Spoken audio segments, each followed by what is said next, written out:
Satu kejadian kecil di atas lapangan sepak bola bisa dibayar dengan harga yang paling mahal. Nah, ini adalah kisah nyata yang terjadi pada tahun 1994 di Kolombia. Pada saat itu, ajang Piala Dunia sedang berlangsung di Amerika Serikat dan seluruh mata dunia sedang tertuju pada turnamen tersebut. Kolombia datang bukan sebagai tim pelengkap, melainkan sebagai raksasa baru yang dijagokan oleh legenda Pelé untuk menjadi juara dunia. Namun, siapa yang menyangka bahwa di balik kemeriahan pesta sepak bola terbesar di bumi ini, sebuah tragedi kelam sedang mengintai salah satu bintang terbaik mereka. Sebuah kesalahan tak sengaja di menit ke-34 berubah menjadi akhir dari segalanya yang terjadi secara kejam di sebuah area parkir yang gelap. Bagaimana kelanjutan kisahnya? Mari kita bahas. Kasus ini melibatkan seorang pemain sepak bola berbakat bernama Andrés Escobar Saldarriaga. Andrés lahir pada tanggal 13 Maret 1967 di kota Medellin, Kolombia. Berbeda dengan banyak pesepak bola Amerika Latin yang tumbuh di daerah kumuh, Andrés lahir dari keluarga kelas menengah yang sangat dihormati. Ayahnya, Dario Escobar, adalah seorang bankir yang mendirikan organisasi bagi anak-anak kurang mampu untuk bermain bola. Hal inilah yang membentuk kepribadian Andrés menjadi sosok yang sangat santun dan berpendidikan. Karir sepak bola Andrés dimulai dari Akademi Atlético Nacional, klub raksasa di kota kelahirannya. Dengan tinggi badan hampir 190 cm, Andrés berkembang menjadi bek tengah yang sangat tangguh. Puncak karir klubnya terjadi pada tahun 1989. Di mana ia memimpin Atlético Nacional menjuarai Copa Libertadores, kompetisi antar klub paling bergengsi di Amerika Selatan, untuk pertama kalinya dalam sejarah klub. Karena gaya bermainnya yang sangat bersih, elegan, jarang melakukan pelanggaran keras, dan selalu tenang dalam menjaga pertahanan, Andrés sampai dijuluki oleh publik dan media sebagai The Gentleman of the Field, atau sang budiman di lapangan. Di ruang ganti, ia adalah pemimpin tanpa suara yang sangat disegani. Bukan cuma hebat di lapangan, di luar lapangan pun Andrés adalah sosok yang sangat religius. Ia selalu menyisihkan sebagian gajinya untuk anak-anak jalanan di Medellin. Menjelang musim panas 1994, hidup Andrés tampak sangat sempurna. Ia baru saja menandatangani kontrak awal untuk bergabung dengan klub raksasa Italia AC Milan, guna menggantikan legenda Franco Baresi. Selain itu, ia sudah memesan cincin dan menyusun rencana indah untuk menikahi tunangan tercintanya, seorang dokter bernama Pamela Casillas. Namun sayang, semua rencana masa depan itu hancur berantakan dalam sekejap. Untuk memahami kronologinya, kita harus tahu situasi Kolombia saat itu. Negara tersebut sedang berada di puncak kekacauan setelah penguasa jalanan legendaris Pablo Escobar tewas pada akhir tahun 1993. Kepergian Pablo membuat situasi Medellin kacau karena kelompok-kelompok kecil saling berperang berebut kekuasaan. Di sisi lain, kelompok lingkaran hitam ini menguasai sepak bola lokal untuk kepentingan mereka sendiri. Sebelum Piala Dunia dimulai, pihak pasar taruhan gelap di Kolombia telah mempertaruhkan uang senilai puluhan juta dolar untuk kemenangan timnas Kolombia. Tekanan kepada para pemain bukan lagi soal piala, melainkan soal keselamatan diri. Bahkan, ruang ganti Kolombia sempat diterpa isu teror dari dalam negeri setelah mereka kalah di laga pertama melawan Rumania.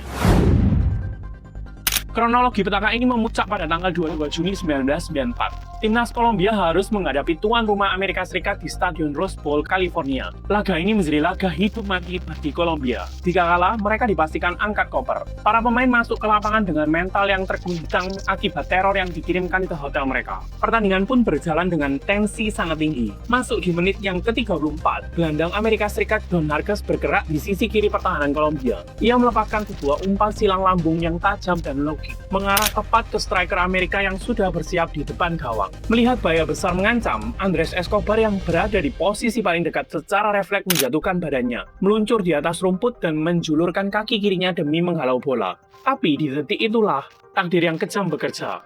Bola hantaman kaki Andrés justru berbelok arah menipu penjaga gawang Oscar Cordova yang sudah mati langka dan mengalir pelan masuk ke dalam gawangnya sendiri. Gol bunuh diri. Stadion bergemuruh. Namun, bumi seolah berhenti berputar bagi Andrés. Ia langsung tertelungkup di atas tanah, memegangi kepalanya dengan kedua tangan, meratapi kesalahan fatal yang tak pernah ia inginkan. Di tribun stadion, keponakan Andrés yang masih berusia 9 tahun menoleh ke ibunya dan berbisik dengan wajah pucat. Ibu, mereka akan mencelakai Andrés.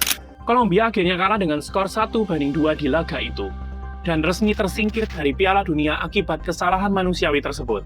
Setelah timnas mereka gugur, tim pelatih menyarankan para pemain untuk berlibur dulu di Amerika Serikat demi keamanan diri mereka sampai situasi di Kolombia mereda.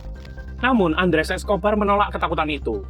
Ia bersikeras pulang ke Medellin dan menulis artikel di koran yang berbunyi, "Hidup tak berhenti di sini, kita harus terus melangkah."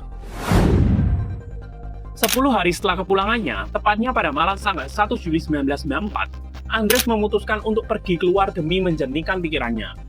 Ia pergi ke sebuah tempat hiburan malam bernama El Indio di kota Medellin bersama teman-temannya. Ironisnya, di dalam bar tersebut ada galon bersaudara, yaitu Juan Santiago dan Pedro David, penguasa jalanan yang menderita kerugian finansial yang sangat besar akibat gugurnya Kolombia. Di dalam bar, kelompok galon mulai meneriaki Andres dengan kata-kata kasar, mengejeknya dengan sebutan pencetak gol bunuh diri. Andres yang tidak suka keributan memilih untuk mengalah.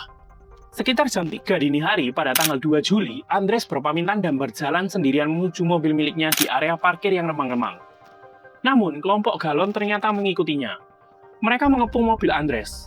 Andres menurunkan kaca mobilnya, mencoba berdialog dengan tenang sebagai seorang pria sejati.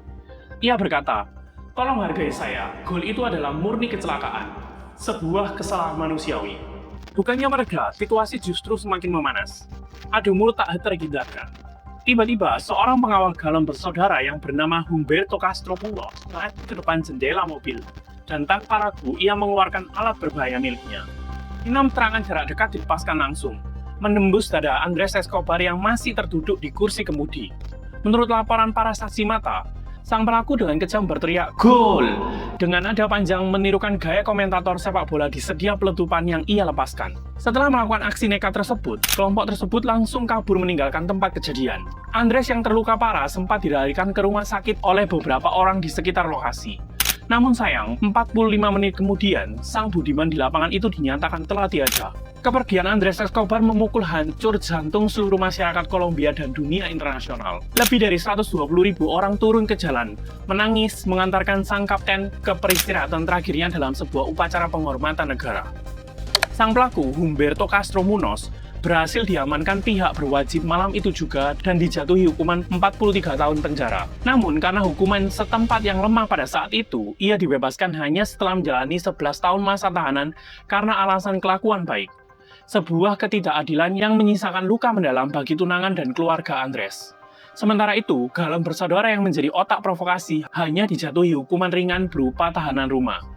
Tragedi Andres Escobar menjadi lembaran paling hitam dalam sejarah olahraga, membuktikan betapa mengerikannya ketika sepak bola telah disusupi oleh dunia hitam, di mana sebuah kesalahan di atas rumput hijau bisa mengakhiri hidup seorang pahlawan bangsa. Namun, dunia memilih untuk tidak mengingat Andres dari kesalahan gol bunuh dirinya, melainkan dari warisan kebaikannya. Sebelum malam maut itu menjemputnya, Andres sempat menulis sebuah pesan mendalam, yang kini terukir abadi di monumen penghormatannya di kota Medellin. "Hidup tidak berhenti di sini. Kita tidak boleh membiarkan kekalahan menghentikan kita. Kita harus terus melangkah. Seburuk apapun situasinya, kita harus tetap bangkit." Itulah cerita dari Andres Escobar. Gimana menurut kalian? Tulis di kolom komentar pendapat kalian ya. Kalau ada kasus-kasus lain yang mau Mimin bahasin buat kalian, tulis di kolom komentar. Dan jangan lupa like dan subscribe channel Mimin biar Mimin terus semangat untuk update kasus-kasus buat kalian.